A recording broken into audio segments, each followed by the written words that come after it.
kana daya daga cikin mutanen da suna cewa yau shekara kaza ina son in siya abu kaza amma na kasa siyan wannan abu, sai aka saurari wannan bidiyon daga farko zuwa ƙarshe. Zan faɗa maka abubuwa guda 7 wanda suke da matuƙar muhimmanci a yayin da kake so ka cimma wani babban buri a rayuwarka. Na farko, idan har kana son ka siya wani abu wanda ka dade kana so kaga kana da wannan abu, yana da kyau ka rubuta shi in a sheet of paper. Bi ma'ana, duk wani burin da kake da shi just kawai kana tafiyar da shi a cikin mind ɗinka ba tare da ka rubuta shi a paper ba lallai ba ne ya baka motivation ka yi achieving wannan burin naka ba. Nemi takarda da biro ka rubuta abin da kake so ka yi achieving ɗinsa. Bayan ka rubuta wannan, abu na biyu, ka sa deadline. Misali, a wannan watan June, misali 20 ga watan June zuwa lokaci kaza ina so in yi achieving abu kaza.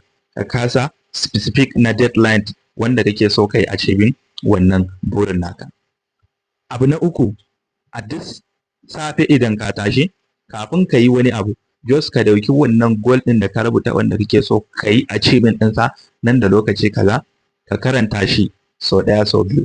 Kaga ba za ka taɓa mantawa da wannan goal ɗinka ba.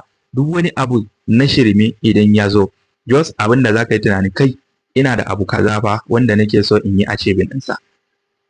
Abu na 4, yana da kyau idan ka rubuta goal ɗinka ka nemi wani abu da wanda a duk rana kana yi wanda zai taimaka ma domin cimma wannan burin naka. Baiwa a ce kana da burin samun miliyoyin kuɗaɗe ko kuma siyan gida ko mota ko aure ba tare da kana da sana'a ba.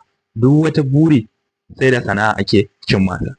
Abu na 5, wannan burin naka da kake so ka yi achieving ɗinsa, ka raba shi kashi-kashi.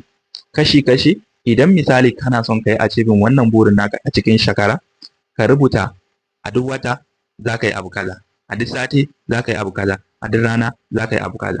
Abin da za ka yi a rana da sati a wata su za su yi determining abin da za ka yi achieving a shekara.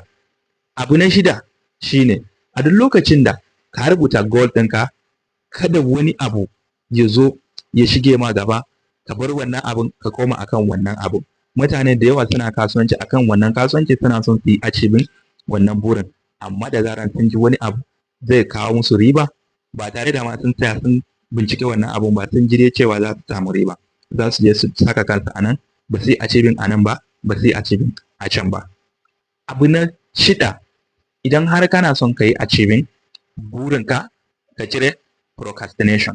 Me ake nufi da procrastination? Shine idan wani abu za ka yi domin zai taimaka maka ci achieving wannan burin naka, idan ya zo cewa ka bari anjima ka yi, gobe ka yi, kaza da kaza, ka cire shi, just ka yi taking action, ka yi shi a lokacin da kake so ka ci.